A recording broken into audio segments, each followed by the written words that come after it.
ಎಲ್ಲ ನನ್ನ ಪ್ರೀತಿಯ ಬಂಧುಗಳಿಗೆ ನಮಸ್ಕಾರ. ಯೂತ್ ಮೋಟಿವೇಶನ್ಸ್ ಕನ್ನಡ ಚಾನೆಲ್ಗೆ ನಿಮಗೆಲ್ಲರಿಗೂ ಪ್ರೀತಿಯ ಸ್ವಾಗತ. ಇವತ್ತಿನ ಟಾಪಿಕ್ ಏನಂದರೆ, ನಮ್ಮ ಜೀವನದ ಬಗ್ಗೆ ಕರ್ಮ ಏನು ಹೇಳುತ್ತದೆ. ಕಷ್ಟದಲ್ಲಿ ತಾಳ್ಮೆ, ನಷ್ಟದಲ್ಲಿ ಸಹನೆ, ತೊಂದರೆಯಲ್ಲಿ ಶಾಂತಿ, ದುಃಖದಲ್ಲಿ ಸಮಾಧಾನ ಇದ್ದವರಿಗೆ ಬಾಳಿನಲ್ಲಿ ಯಾವ ಭಯವೂ ಇರುವುದಿಲ್ಲ. ಜೀವನ ಅನ್ನೋದು ಪೈಪೋಟಿಯಲ್ಲ. ನಮ್ಮ ಬದುಕನ್ನು ನಾವೇ ಅನುಭವಿಸುತ್ತಾ ಖುಷಿ ಪಡಬೇಕು. ಇನ್ನೊಬ್ಬರಿಗೆ ಹೋಲಿಸಿಕೊಂಡು ಇರುವ ಸುಖವನ್ನು ಕಳೆದುಕೊಳ್ಳಬಾರದು. ನೀರು ಕುಡಿಯುವ ಮೊದಲು ಬಾಯಾರಿಕೆಯನ್ನು ಅನುಭವಿಸಬೇಕು. ಹಣವನ್ನು ಪಡೆಯುವ ಮೊದಲು ಬಡತನವನ್ನು ಅನುಭವಿಸಬೇಕು. ನಿದ್ರೆಯನ್ನು ಆನಂದಿಸುವ ಮೊದಲು ಆಯಾಸವನ್ನು, ನೋವನ್ನು ಅನುಭವಿಸಬೇಕು. ಯಾವುದೇ ಪ್ರಪಂಚದ ಸಂತೋಷವನ್ನು ಪಡೆಯುವ ಮೊದಲು ದುಃಖವನ್ನು ಅನುಭವಿಸಬೇಕು.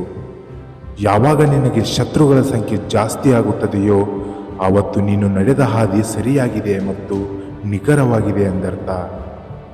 ಜೀವನ ಇರುವುದೇ 2 ದಿನ. ಒಂದು ನಿನ್ನ ಪರವಾದ ದಿನ, ಇನ್ನೊಂದು ನಿನ್ನ ವಿರುದ್ಧವಾದ ದಿನ. ಪರವಾದ ದಿನದಲ್ಲಿ ಅಹಂಕಾರ ತೋರಿಸಬೇಡ. ವಿರುದ್ಧವಾದ ದಿನದಲ್ಲಿ ತಾಳ್ಮೆ ಕಳೆದುಕೊಳ್ಳಬೇಡ.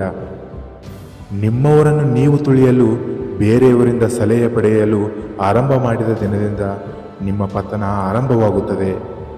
ಕಳೆದುಕೊಂಡಿರುವುದಕ್ಕಿಂತ ಪಡೆದುಕೊಂಡಿರುವುದನ್ನು ನಿರೀಕ್ಷಿಸಬೇಡ. ಪಡೆದುಕೊಂಡಿರುವುದು ಕಳೆದುಕೊಂಡಿರುವುದಕ್ಕಿಂತ ಶ್ರೇಷ್ಠವಾಗಿರಬಹುದು. ಸೇಡು ಅಂದರೆ ತಿರುಗಿ ಬೀಳುವುದು ಅಲ್ಲ, ಜನರು ತಿರುಗಿ ನೋಡುವಂತೆ ಬೆಳೆದು ನಿಲ್ಲುವುದು. ಯಾರ ಬಾಳು ಕಷ್ಟವಲ್ಲ, ಹಾಗಂತ ಕನಿಷ್ಠವೂ ಅಲ್ಲ.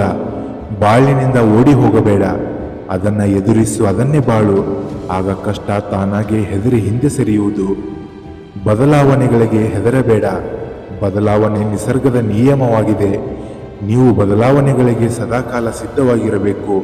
ನೀವು ನಿಮ್ಮ ಕರ್ಮಗಳ ಅನುಸಾರವಾಗಿ ಮುಂದೆ ನೀವು ಶ್ರೀಮಂತರಾಗಬಹುದು ಅಥವಾ ಭಿಕ್ಷುಕರಾಗಬಹುದು. ನಮ್ಮ ಜೀವನದಲ್ಲಿ ನಮಗೆ 3 ಸ್ನೇಹಿತರು ಸದಾಕಾಲ ಜೊತೆಯಲ್ಲಿರುತ್ತಾರೆ. ಮೊದಲನೆಯವರು ಪ್ರೀತಿಸುವವರು, ಇನ್ನೊಬ್ಬರು ದ್ವೇಷಿಸುವವರು, ಮತ್ತೊಬ್ಬರು ಕಡೆಗಣಿಸುವವರು.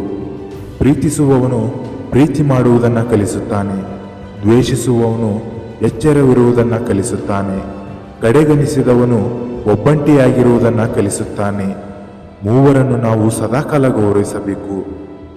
ಜೀವನದಲ್ಲಿ ನಡೆದು ಹೋಗಿರುವುದನ್ನು ಸರಿಪಡಿಸಲು ಪ್ರಯತ್ನಿಸಬೇಡ, ಅದು ಅಸಾಧ್ಯ. ಮುಂದೆ ಆಗಬೇಕಾದದ್ದನ್ನು ಸರಿಯಾದ ರೀತಿಯಲ್ಲಿ ಯೋಚನೆ ಮಾಡು, ಅದು ಖಂಡಿತ ಸಾಧ್ಯ.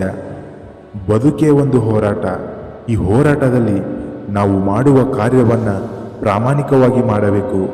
ಅದನ್ನು ತಡೆಯಲು ಯಾರಿಂದಲೂ ಸಾಧ್ಯವಿಲ್ಲ. ಇನ್ನಷ್ಟು ಹೆಚ್ಚಿನ ಮೋಟಿವೇಶ್ನಲ್ ವಿಡಿಯೋಗಳಿಗಾಗಿ ನಮ್ಮ ಚಾನೆಲನ್ನು ಸಂಪರ್ಕಿಸಿ. ವಿಡಿಯೋ ನೋಡಿದ್ದಕ್ಕಾಗಿ ಧನ್ಯವಾದಗಳು. ಜೈ ಹಿಂದ್, ಜೈ ಕರ್ನಾಟಕ ಮಾತೆ. ನಾನು ನಿಮ್ಮ ಅಕ್ಷಯ್, ಸೈನಿಂಗ್ ಆಫ್.